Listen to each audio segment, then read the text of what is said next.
Heavy rains in Hyderabad, areas surrounding Sarur Nagar Lake have been worst affected, with the lake overflowing and inundating surrounding areas. These visuals are of the lake spewing foam due to pollutants as the frothing lake water continues to overflow into the nearby residential neighborhoods. Greater Hyderabad Municipal Corporation, Tapovan Nagar colonies, Sai Nagar and Green Park in Sarur Nagar were among several other localities in the low-lying areas of the city that were flooded, along with parts of Dilshuk Nagar and Uppal. Foam from the lake was seen accumulated in some places and also scattered across the streets filled with the lake water. The frothing lake water has left residents anxious and worried.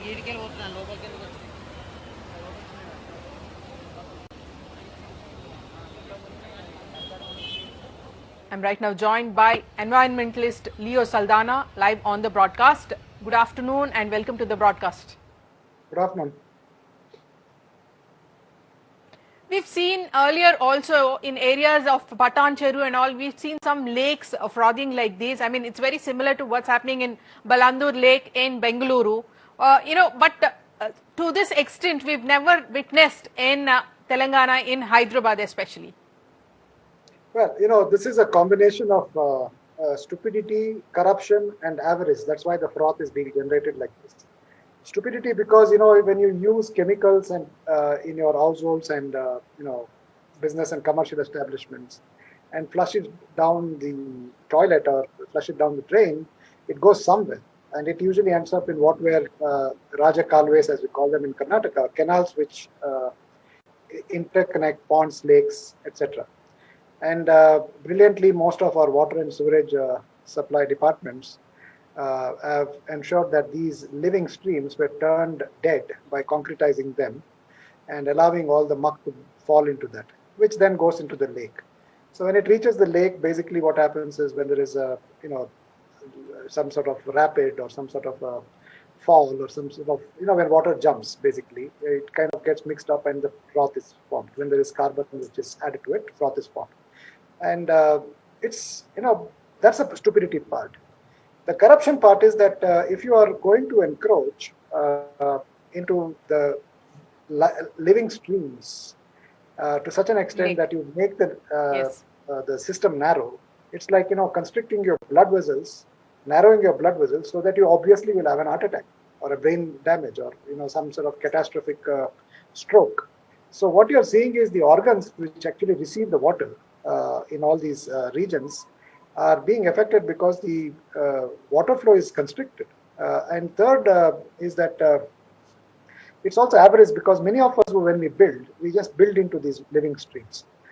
Every day we have to go and stop one or the other madness that is going on in many of the cities across India.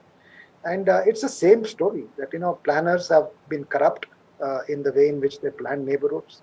Apartment builders build and run away after dumping it on the apartment owners. The treatment plants don't work. There are no treatment plants for neighborhoods, large neighborhoods, be it in Hyderabad Urban Development Authority or Bangalore Development Authority. There has been a criminal mismanagement of flowing water.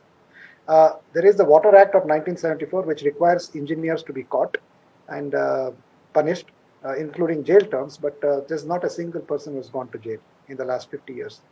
So that shows that the regulatory system has collapsed. So if you really want to make sure there is no froth in these lakes, then I think the responsibility starts with shifting away from detergents, which are very high in nitrates and phosphates.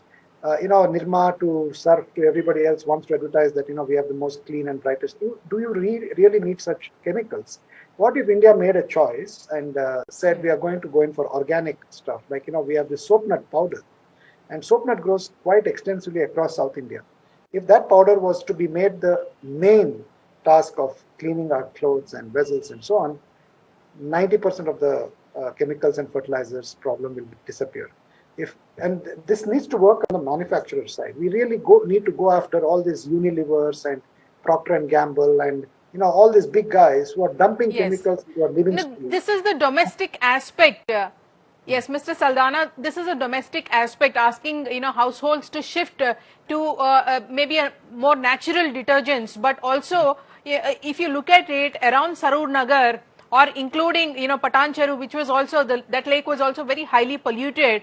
We've seen a lot more, industries that are being set up. The industry waste is directly, without any shame, being dumped into the lakes. So this is also very important aspect where I think the authorities are not really reacting.